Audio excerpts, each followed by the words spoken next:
Je vous salue dans le nom de notre Seigneur Jésus-Christ. Alors ce matin, je nous invite à suivre ce message qui s'intitule « Ce n'est pas au sujet de pain ». Cette phrase, nous la trouvons au verset 11 du chapitre 16 du livre de Matthieu. Matthieu 16, 1 à 12. Mais c'est au verset 11 que le Seigneur Jésus-Christ, parlant à ses disciples, leur dit « Ce n'est pas au sujet de pain que je vous ai parlé ». Nous allons découvrir dans ce message quelles sont ces choses dont Jésus parle qui ne sont pas au sujet de pain. Je nous invite à suivre. Que Dieu vous bénisse. Alors ce matin, je nous propose un texte des Écritures, c'est Matthieu au chapitre 16. Matthieu chapitre 16. Du 1er au 12e verset. Matthieu 16, 1 à 12. Matthieu 16, 1 à 12.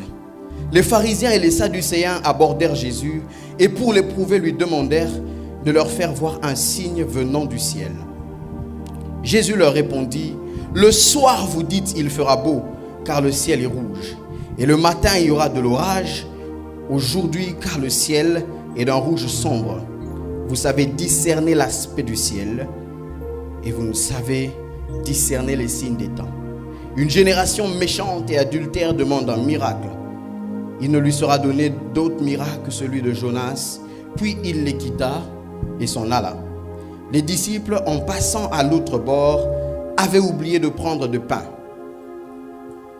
Jésus leur dit, « Gardez-vous avec soin du levain des pharisiens et des sadducéens. » Les disciples raisonnaient en eux-mêmes et disaient, « C'est parce que nous n'avons pas pris de pain. » Jésus l'ayant reconnu dit, « Pourquoi raisonnez-vous en vous-même, gens de peu de foi, sur ce que vous n'avez pas pris de pain?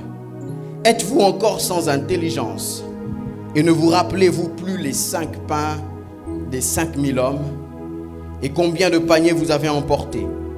Ni les 7 pains des 4000 hommes? Et combien de corbeilles vous avez emportés? Comment ne comprenez-vous pas que ce n'est pas au sujet de pain que je vous ai parlé? Gardez-vous du levain des pharisiens et des sadducéens. » Alors ils comprirent que ce n'était pas du levain du pain qu'il avait dit de se garder, mais de l'enseignement des pharisiens et des sadducéens. Certains traducteurs disent, mais de la doctrine des pharisiens et des sadducéens. Dans ce texte que nous avons lu, Jésus a 2 échanges. Le premier, avec les pharisiens et les sadducéens. Le deuxième, avec ses disciples. Jésus vient de parler, il vient d'échanger avec ces grands hommes, ces érudits de la loi. Il finit de parler, ils sont dans la barque en train de traverser. Il initie un deuxième échange. Le premier échange, ce sont ces hommes qui viennent. Ils demandent un miracle. Mais le deuxième échange, c'est Jésus qui l'initie. C'est Jésus qui le commence. Jésus a un échange avec les disciples qu'il réprimande. Il leur dit quelque chose. Il leur sort une phrase qui me frappe, une phrase qui m'intéresse. Et c'est cette phrase de Jésus que je vais emprunter ce matin. J'en ferai mon thème. Quand nous lisons ce texte, au verset 11 de Matthieu 16, Jésus leur dit, « Ce n'est pas au sujet de pain que je vous ai parlé. Gardez-vous du levain des pharisiens et des sadducéens. » Alors ce matin, ce que je vais faire, c'est d'utiliser cette phrase de Jésus dans le contexte directement lié à ce texte. Mais je prendrai aussi des contextes voisins. Ça veut donc dire que ce ne sera pas que Jésus qui a parlé aux disciples. Ce matin, ce sera moi aussi qui serai en train de parler. Je serai en train de parler des circonstances qui s'apparentent à celles-ci, pour lesquelles Jésus nous dit ce matin, ce n'est pas au sujet de pain. C'est mon thème. Ce n'est pas au sujet de pain. Point de suspension. Ce n'est pas au sujet de pain. Alors ceux qui ont reçu le petit papier, le pamphlet en vue berger de David, je pense qu'il y a eu une erreur. Ou alors je pense que c'est peut-être un message qui va rester collé à moi toute la vie. Quand on voit que c'est moi qui dois prêcher, on écrit déjà berger de David. Ce n'est pas au sujet de pain. Point de suspension. La Bible nous dit que les pharisiens et les sadducéens s'avancent vers Jésus. Ils viennent demander un miracle. Oh, fantastique. Ils viennent demander quelque chose de spirituel. Ils parlent même du ciel. Ils disent, fais-nous voir un miracle. Fais-nous voir un signe qui vient du ciel. Ils demandent le signe. Ils demandent que Jésus fasse quelque chose. Mais la Bible précise qu'ils viennent pour l'éprouver. Ils viennent pour le tester. Ils viennent pour le tenter. Ils viennent pour le piéger. C'est étonnant que les pharisiens et les sadducéens s'accordent. Le contexte nous montre qu'ils se conviennent ensemble pour demander la même chose. Vous vous imaginez? Des gens qui appartenaient à deux groupes que l'on peut considérer comme des groupes rivaux. Leurs convictions théologiques étaient opposées. Mais lorsqu'il fallait piéger Jésus, ils ont le temps de se mettre ensemble pour venir et l'éprouver.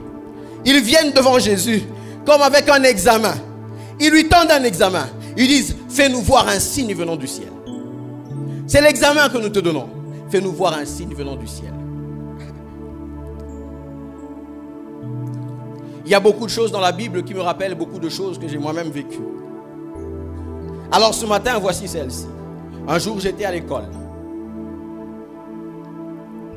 Alors nous avions un professeur dont j'ai déjà parlé ici. WWWH. Ce professeur était tellement intelligent que ça commençait à énerver certains amis. Vous savez, le genre d'intelligence qui vous fait sentir inconfortable. Il résout un exercice compliqué, puis vous dites, qu'est-ce qu'il veut dire? Que nous ne sommes pas intelligents. Il n'a pas dit ça. Il a seulement répondu à l'exercice. Alors un jour, des amis étaient tellement fatigués de cette intelligence qu'ils décident d'aller trouver quelqu'un dans leur quartier qui allait poser un exercice difficile à notre professeur. Ils emmènent l'exercice difficile. Le professeur regarde l'exercice. Il commence d'abord par corriger la façon dont l'exercice était posé. Il dit d'abord, cette question est très mal posée. Voici comment il fallait la poser. Il corrige d'abord la question. Il arrive à un certain niveau de la difficulté. Il donne aux élèves. Il dit, allez maintenant donner ça à ceux qui vous ont envoyé. Comme un devoir. L'examen qu'on lui avait apporté est devenu un devoir à domicile.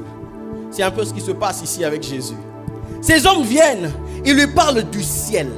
Ils disent, donne-nous un signe venant du ciel.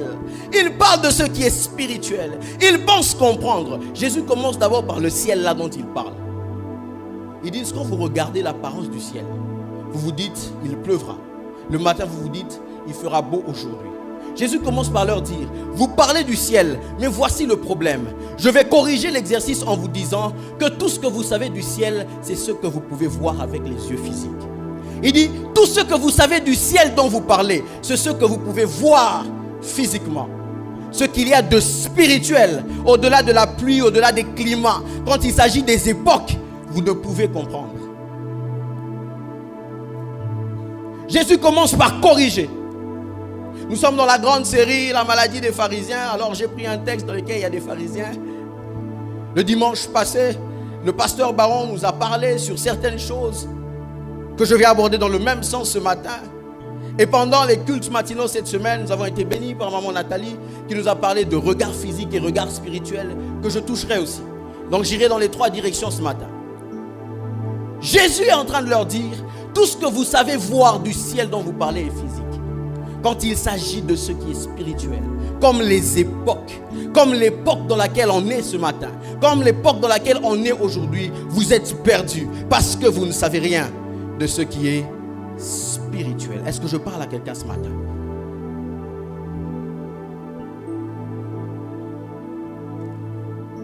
Un jour, j'étais encore à l'école. Nous avions passé un examen.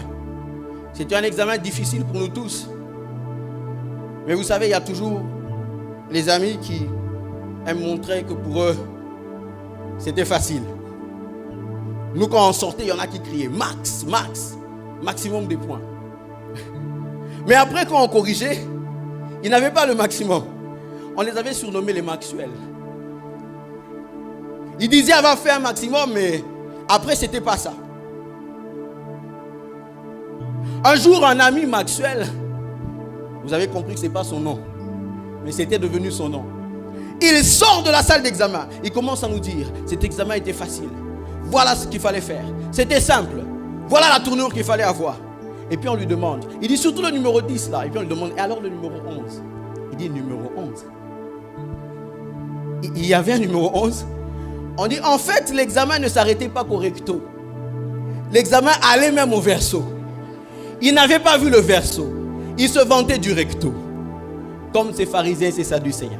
Ils viennent devant Jésus et lui disent, montre-nous un signe venant du ciel pour qu'il reconnaisse qu'il est le Messie, parce qu'il savait qu'il y avait des signes que le Messie devait montrer. Comme purifier les lépreux, comme emmener le recouvrement de la vue. Ils voulaient voir l'un de ces signes-là. Jésus leur dit, il y a un autre signe attaché à moi que vous ne connaissez pas. C'est le signe de Jonas. De même qu'il était 3 jours dans le ventre du poisson, de même que le Fils de l'homme. Jésus est en train de leur dire ceci. Vous pensez connaître des choses, mais vous connaissez ce qui est sur le recto. Allons d'abord au verso. Il y a des choses qui ont été dites sur le Messie au verso de la feuille. Je voudrais dire à quelqu'un ce matin en priant, je prie que tous ceux qui pensent maîtriser les sujets de ta vie au recto, Dieu les emmène au verso. Il y a toujours quelque chose dans le verso qu'ils n'ont pas étudié. Il y a toujours quelque chose dans le verso qu'ils n'ont pas vu. Il y a toujours un exercice qu'ils vont laisser. Parce qu'il y a des choses sur le Messie qui sont au verso. Je prie ce matin que dans la situation dans laquelle tu es, Dieu tourne la feuille et qu'il aille au verso. Qu'il aille au verso. Jésus leur parle de ce qui arrivera dans le futur. Et il s'en va. Il leur laisse le devoir à domicile. Et il s'en va. Il leur laisse l'examen avec beaucoup de temps. Il leur dit, allez d'abord étudier ce signe que vous n'aviez pas pris en considération. Il leur donne le temps. Moi, quand j'étais à l'école, je n'aimais pas les examens qui duraient 3-4 heures. Parce que j'avais l'impression que le temps qu'on me donnait pour l'examen démontrait la difficulté de l'examen. Je préférais qu'on me dise, vous avez 30 minutes. Je dis, ça c'était un examen facile. Quand on me disait 3-4 heures, ça devenait difficile. Jésus est en train de faire quelque chose de spécial. Il leur donne beaucoup de temps. Il leur dit, il y a un miracle qui viendra. Il y a un signe qui viendra. Allez l'étudier. Il y a un signe que vous ne connaissez pas. Allez l'étudier. Allez le voir. Allez le voir. Alors c'est par cette scène entre Jésus et les pharisiens et les sadducéens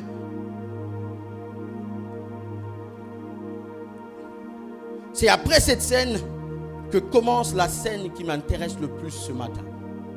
Et donc, c'est par cette scène que commence mon message. Ce n'est pas au sujet de pain. La première chose, je vais dire 3 points ce matin, Dieu voulant. Le tout premier point que je dis ce matin, c'est ce n'est pas au sujet de pain, mais bien plus. Ce n'est pas au sujet de pain, mais bien plus. Est-ce que vous pouvez m'aider à dire à votre voisin, ce n'est pas au sujet de pain, mais bien plus. Les disciples sont dans une situation difficile. Ils se sont rendus compte qu'ils ont oublié de prendre les pains. Marc 8 nous dit, ils n'ont pris qu'une seule miche de pain. Ils n'ont pris qu'un seul pain. Ils se rendent compte donc que le pain qu'ils ont pris est insuffisant.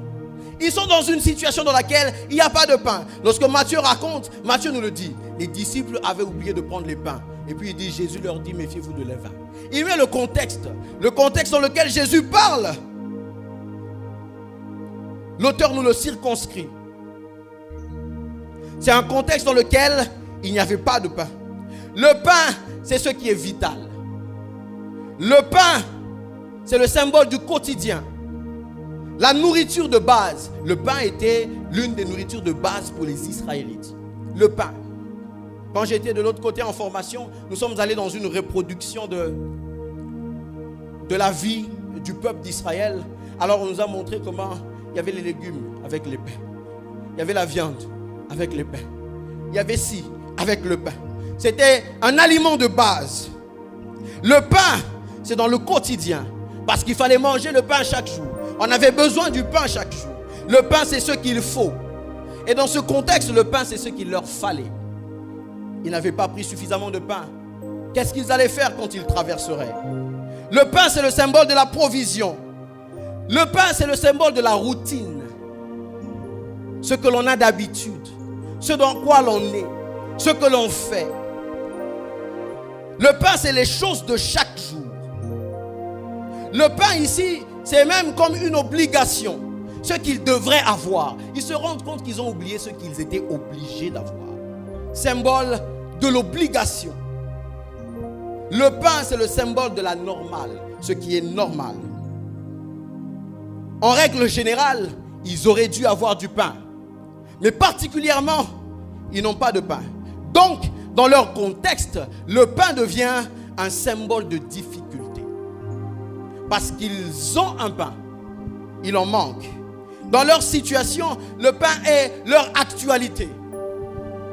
C'est comme ça que l'auteur nous définit qu'il n'y avait pas de pain. C'était le contexte, c'était l'actualité. Et lorsque Jésus leur parle, ils pensent que c'est sur cette actualité, sur le pain qu'ils n'ont pas. Sur le pain qu'ils n'ont pas. Dans ce contexte, en ayant un pain et en manquant d'autres, ils sont entre deux choses. Ils sont entre ce que nous avons et ce que nous n'avons pas. Ils ont un pain, ils n'ont pas le reste. Ils sont entre ce qu'ils ont et ce qu'ils n'ont pas. Ils sont au milieu de ce qu'ils ont entre les mains et ce qu'ils auraient voulu avoir. Ils sont entre ce qu'ils retrouvent dans leur barque et ce qu'ils auraient souhaité avoir. C'est un peu comme nous dans toutes nos situations. Nous sommes souvent entre ce que nous avons et ce que nous aurions voulu avoir. Nous sommes dans un salaire que nous avons et un salaire que nous aurions voulu avoir. Nous sommes dans une situation que nous avons et celle que nous aurions voulu avoir. Nous sommes dans une condition que nous avons et celle que nous aurions voulu avoir. Vous êtes peut-être en BM double pied, comme l'appelle le pasteur Francis Tokai. BM double pied. Vous êtes dans ça, mais vous aurez peut-être voulu avoir une voiture. Vous êtes tiraillé entre ce que vous avez et ce qui vous manque. Mais dans ce contexte, Jésus leur dit, méfiez-vous du levain de pharisiens et des sadducéens. Quand Jésus leur dit cette chose, ils la mettent directement dans leur contexte. Ils se disent, c'est sûr qu'ils parlent comme ça parce qu'on n'a pas pris de pain. Ils se disent, c'est sûr que Jésus est dans la même actualité que nous. Sûrement, il est en train de parler de ce que nous traversons maintenant. Sûrement, il nous en veut parce qu'il n'y en a pas assez. Sûrement. Pourtant, Jésus parle de quelque chose de différent. Pourtant, Jésus parle de quelque chose de spirituel. Pourtant, Jésus parle de quelque chose qui est hors de la portée de leur vue physique. Il parle de pain. Jésus leur parle du levain, des pharisiens et de sadducéens. Ils sont dans ce qui est physique et temporaire et même temporel. Jésus leur parle de ce qui est spirituel et éternel.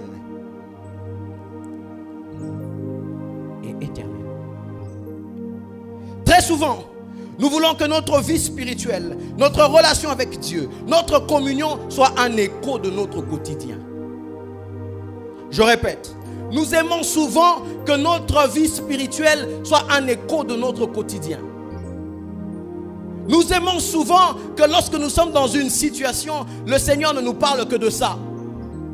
Nous aimons souvent lorsque nous sommes dans une occupation, le Seigneur ne s'intéresse qu'à ça. Et quelquefois, nous manquons les plus grandes leçons de Dieu parce que nous sommes très occupés par les pains. Pourtant, ce n'est pas au sujet de pain, mais bien plus. Vous êtes peut-être sur le point de vous désirer le mariage. Vous voulez vraiment vous marier. Et pendant que vous priez, Dieu ne vous parle pas de mariage. Dieu vous dit, je veux que tu arrêtes d'insulter. Je veux que tu arrêtes de te comporter comme tu te comportes. Bon, puisque tu n'as pas vraiment eu ça, tu te dis, sûrement Dieu est en train de me le dire. Parce que vraiment, moi-même, aussi, vraiment avec un comportement comme ça, dans le mariage, ce sera difficile.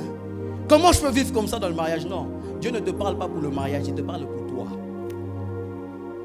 Dieu ne te dit pas de changer pour que tu sois bien dans ton mariage. Il te dit de changer parce qu'un enfant de Dieu ne peut pas insulter. Dieu n'est pas en train de faire des choses simplement pour prendre le contour de ton contexte. Il dit des choses beaucoup plus élevées. Parce qu'il y a des choses qui vont au-delà du pain. Il y a des choses qui vont au-delà du temporel. Il y a des choses qui vont jusque dans l'éternité. Ce n'est pas au sujet du pain. C'est bien plus. C'est bien plus. Ils ont fait des déductions. Un peu comme ce qu'on faisait quand on était tout petit. Sambole, Zoma. Mabundi no prince, vewe. Sambole, Zoma. Kende boye ngana kende boye to kuta na sentir. Sambole, Zoma. Longola kazaka to kuta. Wanga. Je ne sais même pas d'où venaient les déductions. Mais quand quelqu'un trouvait, on l'acclamait. Waouh! Aïe bien gros. Quel est le lien? Les disciples sont en train de faire une acrobatie intellectuelle importante. Ils arrivent à mettre le levain des pharisiens avec le pain qu'ils n'ont pas. Comment ils le font? Ils sont intelligents. Comment ils peuvent entendre le levain et penser le pain? Ils sont intelligents. Pourtant Jésus leur dit, jusqu'à quand serez-vous sans intelligence? Parce que toute réflexion et toute déduction humaine qui ne rencontre pas la pensée de Dieu est un manque d'intelligence. Ils ont déduit, mais puisque ce n'était pas ce que Jésus disait, ils n'étaient pas intelligents. Vous savez, lorsqu'on était à l'école, nous aimions bien les... Voilà, cette rangée, il y a des flèches, il y a des choses. A, B, C, D, E, F, et de ce côté, il y a 1, 2, 3, 4, 5, 6. Il fallait relier. Très souvent, on aimait là, il fallait relier. Tu relis seulement 1 à A, 2 à B, 3 à C. Quelquefois, il y avait des examens comme ça. Dès que tu relis comme ça, tu as tous les points. Mais à ce niveau-là, on ne sait pas encore si l'enfant est intelligent. Parce que peut-être qu'il est en train de réagir parce que c'est côte à côte. On commençait à découvrir le niveau approfondi de l'intelligence d'un enfant quand il pouvait comprendre qu'il peut se faire que eux aient 4 flèches. Qui l'une va vers 1, l'autre va vers 3, l'autre va vers 6, l'autre va vers 7. C'est là qu'on commençait à comprendre que l'enfant avait compris la matière. Que ce n'était pas seulement un simple mimétisme. Très souvent dans notre vie, nous fonctionnons comme ça. Nous aimons que les choses soient comme ça, straight. 1 avec A, 2 avec B, 3 avec C. Mais quelquefois, le Seigneur nous met dans des situations telles que eux seulement, eux. Vous savez, il y avait des exercices dans lesquels vous avez eux qui va dans 5 directions là-bas. Et tous les restes là ne vont nulle part. Quelquefois, le Seigneur fait ça. Il y a des situations dans lesquelles vous essayez de faire des déductions. Mais le Seigneur regarde, il dit, il ne s'agit même pas de ça. Il ne s'agit même pas de ça. Il ne s'agit même pas de ça. Jésus veut leur dire, l'intelligence, c'est de placer votre quotidien sous le regard de ce qui est spirituel. L'intelligence, c'est de comprendre votre quotidien sous la lumière de ce qui est éternel. Jésus est en train de superposer 2 contextes. Pour les disciples, l'étape avec les pharisiens est déjà passée. Ils sont en train de traverser. Donc, quand Jésus parle, ça ne peut rien avoir avec la discussion qu'ils venaient d'avoir, la discussion spirituelle. Pour eux, ils sont déjà dans ce qui est temporel. Ils sont déjà dans le pain. Ils sont déjà dans le pain. Ils traversent déjà. La conversation avec les pharisiens et les sadducéens est restée derrière. On est dans autre chose maintenant. Dans leur entendement, pour leurs yeux physiques, l'actualité est ailleurs. L'actualité est dans les pains. Ils ont une urgence. Frères et sœurs, Jésus les ramène dans une leçon spirituelle d'un autre contexte que ceux dans lequel ils étaient. Être spirituel, c'est être en mesure de savoir que le Seigneur peut vous parler d'un contexte dans un autre. Être spirituel, c'est de comprendre que vous pouvez être là au travail, mais le Seigneur peut vous parler de votre vie à vous, en tant qu'enfant de Dieu. Être spirituel, c'est savoir qu'on n'est pas dans des contextes séparés avec Jésus. On n'est pas au travail d'abord, et puis on est chrétien après. Notre vie est mélangée. Les contextes sont superposés. Ce qui fait que le Seigneur veut que vous compreniez, que vous changiez, que vous soyez spirituel, même à la banque devant votre ordinateur. Parce que le contexte n'est pas séparé, c'est la même chose. Il peut choisir de vous parler du levain des pharisiens pendant que vous êtes préoccupé des pains. Pendant que vous êtes dans votre quotidien. Pendant que vous êtes dans ce que vous faites. Je voudrais dire à quelqu'un ce matin, ne fais pas du plus pressant ton actualité. Ne fais pas de l'urgence ton actualité. Place ton actualité dans le plus important. Place ton actualité dans le prioritaire. Laisse Dieu définir ton actualité. Ne définis pas ton actualité toi-même. Ils ont tourné la page. Mais Jésus voulait faire une mise au point importante. J'ai des questions à nous poser ce matin. J'en ai beaucoup. par rapport à votre quotidien, par rapport à ce que vous cherchez, par rapport à ce que vous avez, par rapport à ce que vous n'avez pas, par rapport au lieu où vous travaillez, par rapport à votre vie de chaque jour, par rapport à votre routine. J'ai des questions ce matin. Je veux savoir, ou mieux je voudrais que tu saches toi-même, parce que tu ne me le diras pas. Est-ce que le chapitre présent, est-ce que le chapitre précédent a eu une leçon à valeur spirituelle que tu as retenue et qui t'accompagnera toute la vie? Ce qui vient de se passer là, ce qu'il y avait eu hier, ce qu'il y a eu la semaine passée, au-delà du fait qu'il y avait ça, est-ce que tu as perçu quelque chose de spirituel? Est-ce que tu as perçu une leçon de Dieu? C'est bien de pleurer, de se dire en tout cas,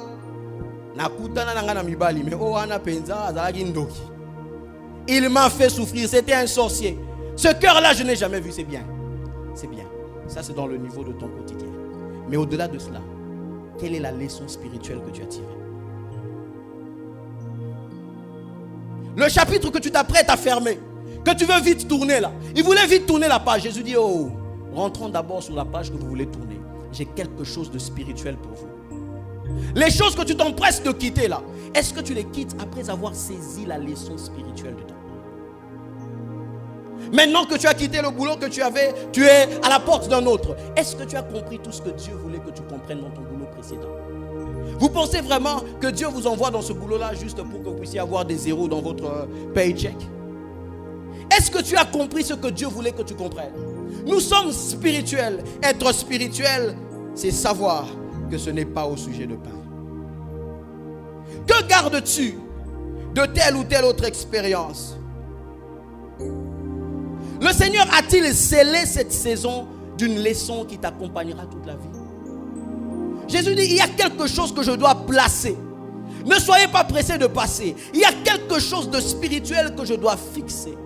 Quelles sont les choses spirituelles que Dieu a fixées pendant que vous vous apprêtez à traverser? Est-ce que vous les percevez ou vous êtes trop préoccupés par les pains? Suis-je en train de dire que Dieu ne s'occupe pas du quotidien? Non.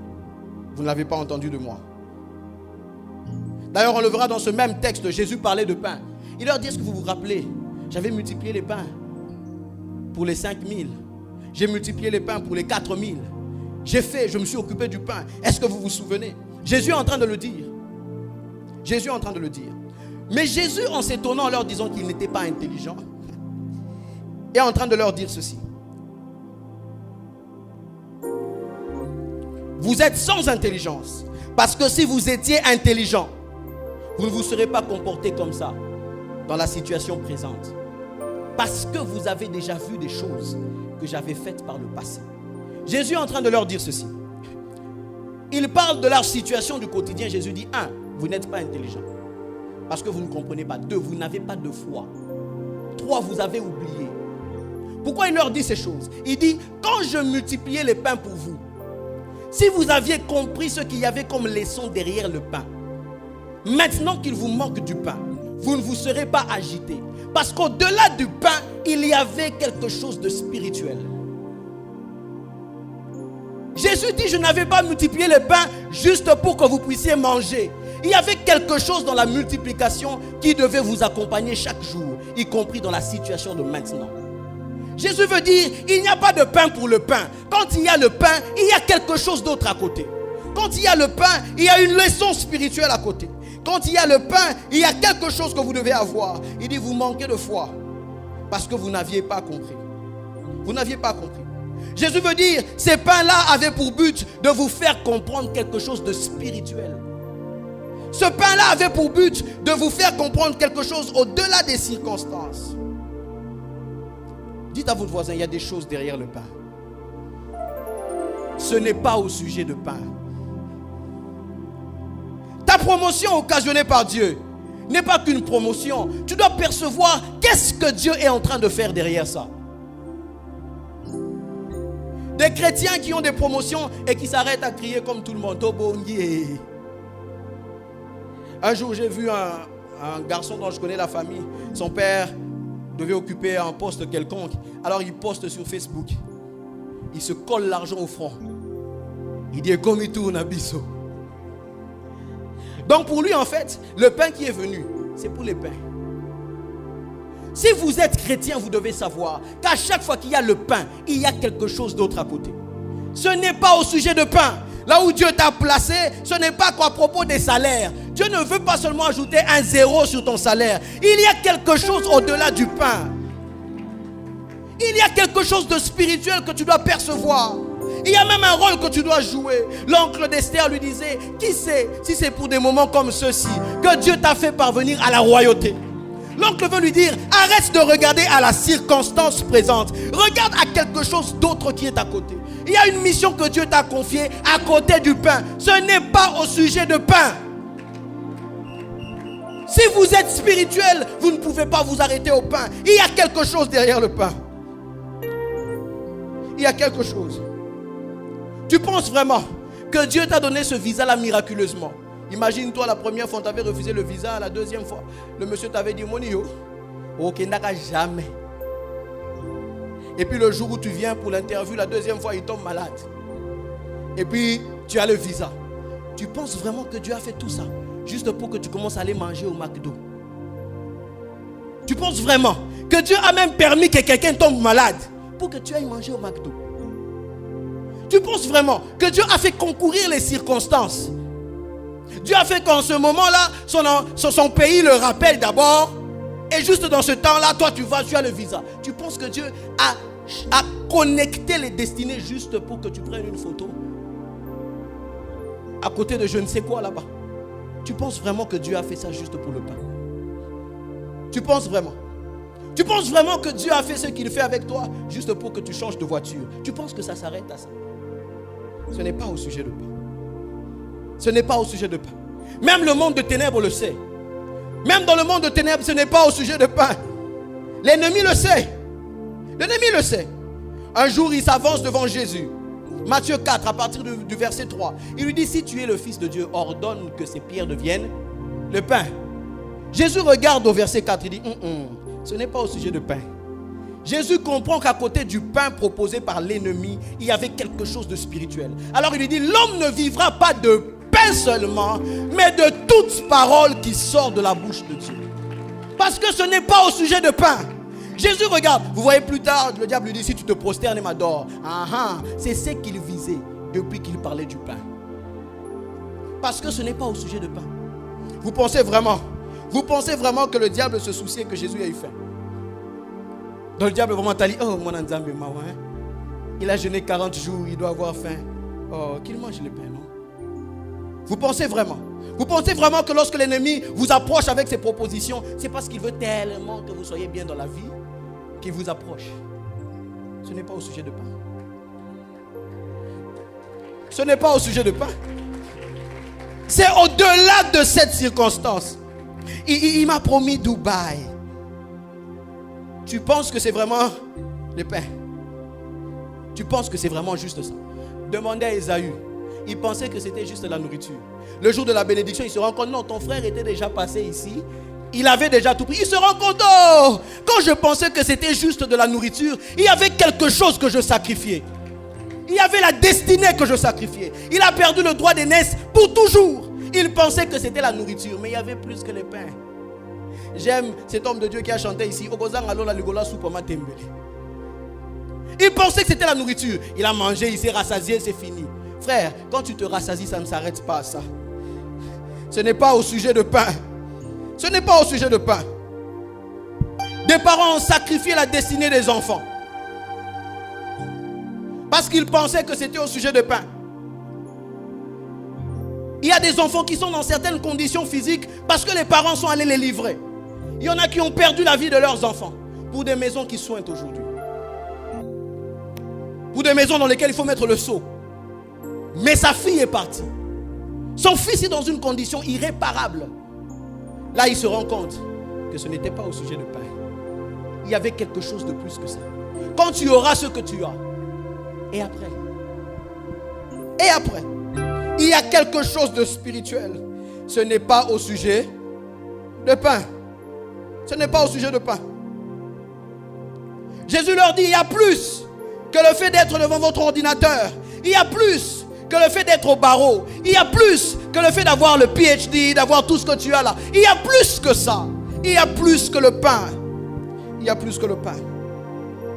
Cette semaine, as-tu capté la pensée de Dieu dans la situation de ton pain? Est-ce qu'au travail, tu as compris ce que Dieu est en train de faire? Qu'est-ce que Dieu est en train de faire à part ton augmentation et ta promotion? Quand tu pries pour là où tu es, tu pries pour quoi? À part le changement de niveau. Être intéressé dans quelque chose de différent alors que tu es dans une situation où tu es entre le pain que tu as et le pain que tu veux. Est-ce que dans cette lutte pour avoir plus, tu peux encore entendre Dieu te parler de ta vie spirituelle? Dans cette lutte que tu as pour changer de standing, est-ce que tu peux encore entendre les instructions de Dieu? Que t'a-t-il dit cette semaine? Y a-t-il encore la perception de quelque chose de supérieur à ta routine? Est-ce que tu perçois quelque chose qui dépasse ta routine? Est-ce que tu perçois quelque chose qui dépasse ton travail, qui dépasse ce que tu fais? Je vais aller plus loin. De quoi rêves-tu régulièrement, même dans ton sommeil? Quand tu fais un songe dans lequel tu montes les marches, quand tu te réveilles, qu'est-ce que tu te dis? Dieu est en train de m'élever au travail. Tu penses que tout ce que Dieu te dit, c'est pour le pain? Quand tu montes les marches, est-ce que tu peux savoir que Dieu est peut-être en train d'appeler à monter dans ta sensibilité spirituelle? Il y a des gens ici, si un prophète venait, il le dit, mon frère lève-toi ou ma soeur lève-toi. S'il se lève, on lui dit, je suis en train de voir. Dieu est en train d'augmenter ta sensibilité spirituelle. Abaye. Abaye, sensibilité spirituelle. Je pensais qu'il allait me changer de travail.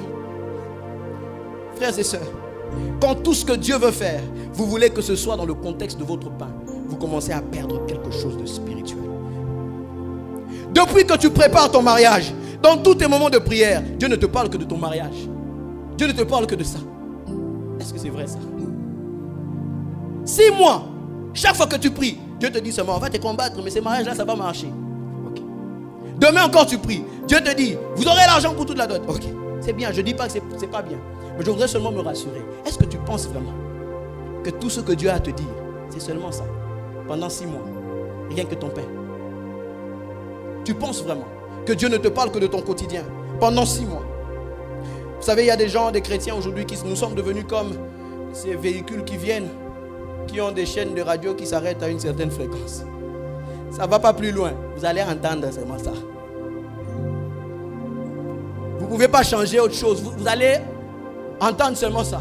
Alors on veut fonctionner comme ça avec Dieu. Seigneur, si tu vas parler, moi je suis comme ces véhicules-là, tu vas parler seulement de ça. La fréquence d'après, là, on ne va pas capter ça. Abandonnez les péchés, là, on ne va pas capter ça. Moi je cherche d'abord le travail. Arrêtez ce que je fais là. Je ne vais pas capter ça. Moi je cherche d'abord le travail. Laissez le mari d'autrui là. Moi je veux cet homme, il s'occupe bien de moi. Moi je veux seulement cette chaîne. Mon frère, ma soeur, change de radio ou change de véhicule. Commence à entendre les fréquences qui sont au-delà de celles que tu as. Il y a des stations radio au-delà de la fréquence que tu captes. Parce que ce n'est pas au sujet de pain. Il y a quelque chose de supérieur. Si Dieu est infini, ça veut dire que le Seigneur peut toucher n'importe où. Il peut commencer n'importe où. Être spirituel, c'est dans notre finitude de commencer à nous exposer et à nous attendre à ce que Dieu fasse comme il le veut, au moment où il le veut, et que nous soyons à même de comprendre. Dieu n'est pas nécessairement dans ton actualité. Il y a quelqu'un dans l'actualité ce matin, c'est peut-être Annette. Yo, Annette Kaka. Dieu regarde, Dieu dit, ça ce n'est pas l'actualité. Il y a quelque chose d'autre que je veux. Non. Ça seulement. Je voudrais poser la question à quelqu'un ce matin. Que se passe-t-il dans ce qui est éternel? Es-tu en phase avec le spirituel? Est-ce que vous voulez comprendre les choses d'en haut? Que faites-vous de ce qui vous est dit ici? Il y a des gens qui adaptent même les contextes pour que ce soit en accord avec leur conversation qu'ils avaient déjà. Je vais aller dans un autre contexte plus loin. Il y a des gens, quand ils sont convaincus que leur maman est sorcière, quand Dieu lui dit prie pour ta mère, il dit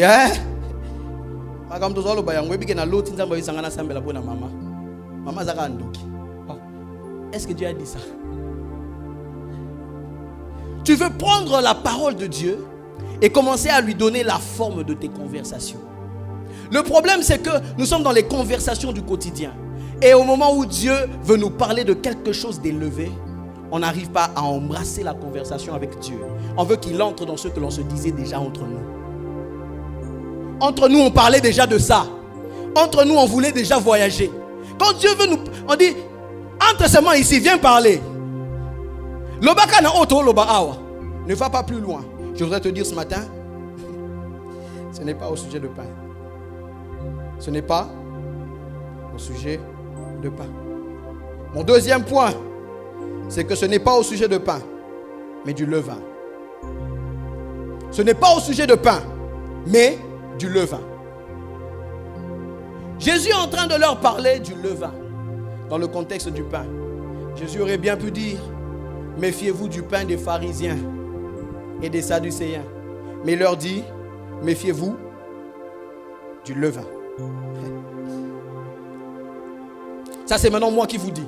C'est moi qui remarque que Jésus, dans cette circonstance de pain, parle de pain.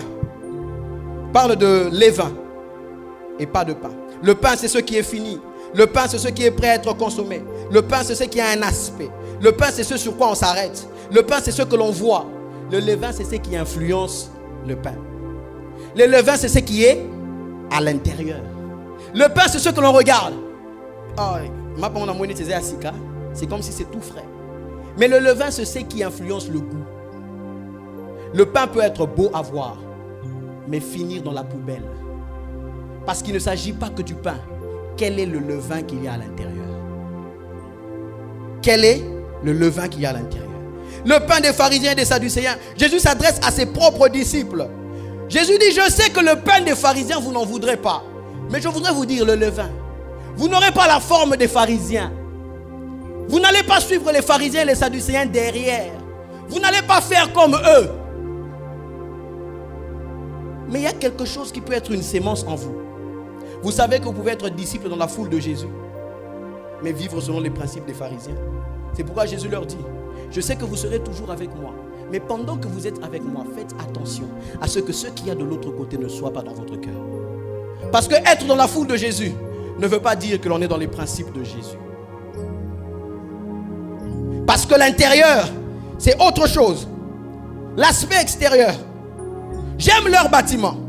J'aime leur église. J'aime leur louange. J'aime ce qu'ils font. J'aime leur façon de présenter. Ça, c'est bien. Ça, c'est le pain. Mais le levain, est-ce que tu sais ce qu'il y a à l'intérieur? Est-ce que tu es préoccupé par le pain ou tu peux aller au-delà du pain et voir le levain qui est à l'intérieur? Jésus attaque le fond, l'élément qui influencera tout le reste. Jésus attaque le fond, le côté des motivations, le côté des intentions. Nous tous, nous t'acclamons. Tu es quelqu'un de bien. Tu as une ONG. Nous aimons ça. Tu viens en aide à ceux qui sont démunis. Il y a une sœur qui était en train de dire ONG, on a nous simbi penati. Tant que simba, togolia. Pourtant là-bas, quand il demande des fonds, il dit c'est pour venir en aide. Ça, c'est un joli pain. Mais regardez les levains dedans. Togolia. Quelle est la motivation que tu as derrière le pain que tu montres aux gens? Quelles sont les attitudes internes de ton cœur? Parce que bien souvent, ce n'est pas la forme du pain, ce n'est pas sa couleur, c'est le levain à l'intérieur. Les sadducéens et les pharisiens sont deux groupes opposés. Les pharisiens croient en la résurrection des morts, dans les anges et dans les esprits, l'immortalité de l'âme. Les sadducéens ne croient pas. Mais ils viennent tous ensemble. Ils demandent quelque chose de spirituel, un signe. Mais la Bible dit, c'est pour l'éprouver. Vous voyez le levain? Ils viennent, ce qu'ils demandent est spirituel. Mais la motivation à l'intérieur, c'est pour le piéger. Il y en a qui ont ce levain-là. Ils viennent à l'église, ils lèvent les mains. C'est spirituel. Ils attendent le signe. Mais à l'intérieur, ils ont des agendas cachés. Quand nous venons à l'église, nous n'avons qu'un seul agenda. C'est celui que Dieu dépose entre nos mains. Il y en a qui viennent, ils veulent tellement prier avec cette soeur-là. Ma soeur, je vais prier avec toi. Ma soeur, je vais prier avec toi. Tout ce qu'il veut, c'est commencer à profiter de ses biens. C'est commencer à prendre ce qu'elle a. Mon frère, je vais prier avec toi. Tout ce qu'il veut, tout ce qu'elle veut, c'est qu'un scandale arrive. Il y a un agenda caché. Le levain. Le levain. Le Seigneur sait que vous ne tuerez peut-être pas. Il sait que c'est difficile que tu ailles penser planter un couteau dans le ventre de quelqu'un. Mais c'est facile. L'ennemi peut commencer par l'intention, par le levain. Tu es à côté avec un cœur dissocié, un agenda caché. Je suis à côté de mon pasteur jusqu'à ce que, quand seulement il va m'ouvrir une fenêtre là. On ne cherche même pas la porte, on cherche la fenêtre. Fenêtre même c'est beaucoup, on cherche le claustrat. Quand j'aurai le claustrat, je viens avec lui, signe du ciel. Mais dans mon cœur, je cherche le claustrat. J'ai écrit des choses. Ça c'est le levain. Tu n'es pas dans la forme de ça, mais tu es déjà dans le fond de ça. Ce n'est pas parce que tu es dans la foule de Jésus que tu n'en as pas. Jésus le dit à ses propres disciples. À la place de ses disciples, je serais choqué. Comment tu peux dire ça? Jésus sait qu'ils ont grandi dans cette atmosphère-là. Ils ont grandi dans cet environnement-là. Ils connaissent ces enseignements-là. Les pharisiens placent leur tradition au même titre que la parole de Dieu. Il y en a qui sont comme ça à l'église. Ils aiment l'église, ils servent Dieu à l'église. Mais quand il s'agit de leur tradition, vous entendrez les gens dire non. Nous, on ne peut pas s'asseoir sur une même table avec eux. Parce que leur tribu, ce sont nos esclaves. Il est en Jésus. Mais il est comme un pharisien. Sa tradition, ou telle tribu est esclave, il a toujours ça jusque dans la maison de Dieu. Il a un joli pain. Le levain. Jésus n'est pas dans ce qui est extérieur. Il va dans ce qui est intérieur. Je vais faire une parenthèse un peu hors contexte. Vous savez, l'ennemi sait que ce n'est pas toujours le pain, c'est souvent le levain. L'ennemi sait qu'il ne va pas te proposer une prostituée sur la rue. C'est le pain des pharisiens. Tu ne vas pas prendre ça. Il peut t'orienter vers une bonne sœur d'un département dans la forme du pain. Mais à l'intérieur, il y a peut-être le levain de la sorcellerie. Parce qu'il sait que le pain à l'extérieur, là, tu vas pas prendre le pain, c'est clair. Ça, c'est pas bien pour moi. Il t'envoie quelqu'un qui parle en langue. Mais à l'intérieur, là, dans mon village, on dit Mpugumunouni.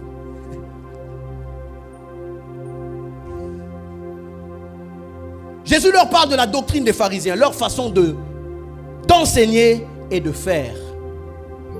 Leurs enseignements et leurs actions. Le levain. Il dit, c'est ce qui va commencer à vous faire fonctionner. Ce matin, je voudrais demander à quelqu'un, qu'est-ce qui te fait fonctionner? Quand tu fais ce que tu fais, qu'est-ce qui te conduit à le faire? Quel est l'enseignement que tu as lorsque tu es à ton bureau? Quand tu dois répondre, ta façon là de traiter ta bonne, qui t'a enseigné ça?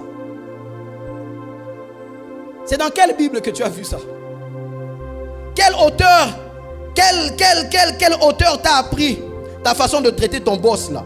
La façon dont tu parles de lui. Qui t'a enseigné ça? Où est-ce que tu as eu le levain? Jésus est en train de dire, n'amenez pas votre levain dans mon pain. Le diable est sournois. Regardez ce qu'il fait avec Jésus dans Matthieu 4 que nous avons vu. Il lui dit, si tu es fils de Dieu, ordonne que ces pierres deviennent les pains. Qui allait faire les pains? Jésus. Où est la part du diable? Les levains. Quel est le levain? Si tu es fils de Dieu vraiment, comment est-ce que tu peux être affamé? Jésus va fabriquer son propre pain. Mais qui lui a donné le levain? Le diable. L'ennemi se contentera du petit espace. Il n'aura pas besoin de beaucoup. Il ne voudra pas vous offrir du pain au koboya. Il sait que ceux qui n'ont même Jésus ne lit pas. Il y a Satan. Ah bien non, lui-même il va faire son pain. Il va faire son propre pain. Il aura confiance en son pain. Moi ce que je fais, c'est seulement les levains. Dans tes actions, quel est le levain qui se trouve à l'intérieur? Ces hommes qui ne s'entendent pas se mettent d'accord pour tester Jésus. Ils ont un semblant d'unité. Ils demandent la même chose. Mais dans leur cœur, ils sont séparés. Le levain. Où nous venons ensemble. Nous demandons la même chose. La sœur te confie ses problèmes. Vous priez ensemble. Vous demandez les signes du ciel. Mais à l'intérieur, vous savez, quel est le levain? La dernière des choses, Jésus leur dit, ce n'est pas au sujet du levain. Rappelez-vous. Jésus dit, souvenez-vous. Il y a des temps en avant. Il commence par un miracle lointain. Avec 5 pains, on a nourri 5000. Et puis il dit, récemment ici, avec 7 pains, j'ai nourri 4000. Est-ce que vous vous souvenez? Est-ce que vous vous rappelez? Ce n'est pas au sujet du pain. Rappelez-vous. Je voudrais dire à quelqu'un ce matin, ce n'est pas au sujet de ton problème. Rappelle-toi. Jésus veut mettre leurs yeux, leur regard ailleurs. C'est pourquoi il leur dit, gens de peu de foi, si vous aviez la foi, vous auriez su que même dans cette situation de pain, j'aurais pu faire comme j'avais fait dans les situations précédentes de pain. Parce que ce n'est pas au sujet de pain, rappelez-vous. C'est moi qui vous parle, c'est moi qui suis là. Tant que je suis là, ce n'est pas au sujet de pain. Tant que Dieu est là, ce n'est pas au sujet de nos circonstances. Tant que Jésus est dans la barque, ce n'est pas au sujet du chômage. Tant que Jésus est dans la barque, ce n'est pas au sujet de la maladie. Ne regarde pas à ça pour te focaliser. Regarde à celui qui est à l'intérieur. Parce que ce n'est pas au sujet de pain. Rappelle-toi. Il t'a sorti des situations comme ça avant. Rappelle-toi. Lorsque Dieu apparaît à Moïse dans ce buisson, il lui dit, je suis le Dieu d'Abraham, d'Isaac et de Jacob. Va leur dire que je suis m'a envoyé. Il commence par lui rappeler des choses, des gens avec qui il a travaillé dans le passé. Et puis, il lui parle dans le présent, mais il lui parle de deux futurs différents. Il lui dit, quand tu vas arriver là-bas, c'est le futur, tu vas leur dire. Et puis, par rapport au moment où tu vas leur dire, il y a le futur, ils seront libérés. Vous vous imaginez? Il va au passé, il dépasse le présent, il va dans deux futurs différents. Frères et sœurs, les choses que Dieu a faites n'atteignent pas un niveau où on ne peut plus en parler. Jésus disait aux enfants d'Israël, vous le ferez de génération en génération. Quand il montait une stèle, c'était pour que cela serve de mémoire. Et que lorsque les enfants venaient, qu'ils sachent que Dieu avait fait quelque chose hier. Le problème avec nous, c'est que nous aimons venir auprès de Dieu comme si Dieu était un journalier. Comme un journalier. On vient auprès de Dieu aujourd'hui, nous avons un Dieu journalier. Seigneur, voici une circonstance. Fais d'abord. Quand il fait, il a réussi. Ah, tu es Dieu. Bon, les autres, tout le monde, l'équipe bien. Il y a sous lobby. Lobby, il y a 6 heures. Comme ça, on va voir demain. Maintenant, Dieu est Dieu aujourd'hui en attendant de savoir si demain il sera Dieu ou pas. Tu vois comment tu traites Dieu. Dieu maintenant attend. Est-ce que demain je serai encore Dieu ou pas? L'homme de Dieu disait, choisissez qui vous voulez suivre. Si Baal est Dieu, allez vers lui.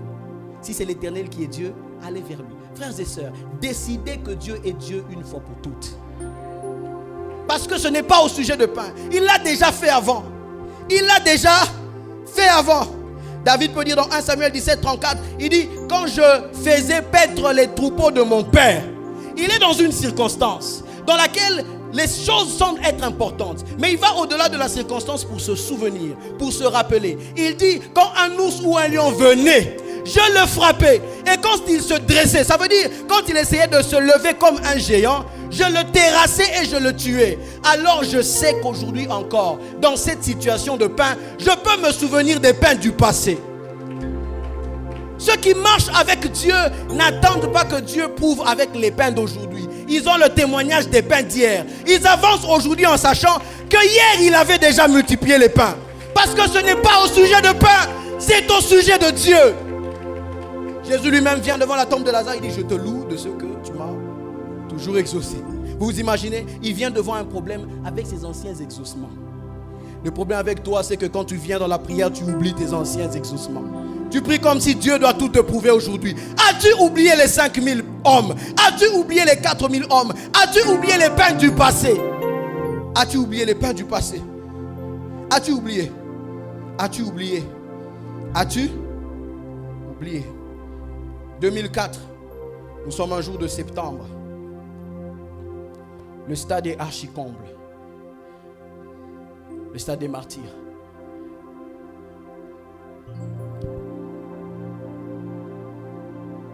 Le match devient difficile. Le match devient serré. Il y a un joueur qui est sur le banc. C'est un joueur que je n'aimais qu'en équipe nationale. Parce qu'en club, il était voisin. Tout le monde commence à crier son nom. Lokolepeli Moto. Lokolepeli Moto Wapi, il est sur le banc. On est en train de chanter son nom. Et puis l'entraîneur l'appelle. L'entraîneur dit, échauffe-toi. Tu vas entrer. Et puis il entre. Le stade a commencé à chanter.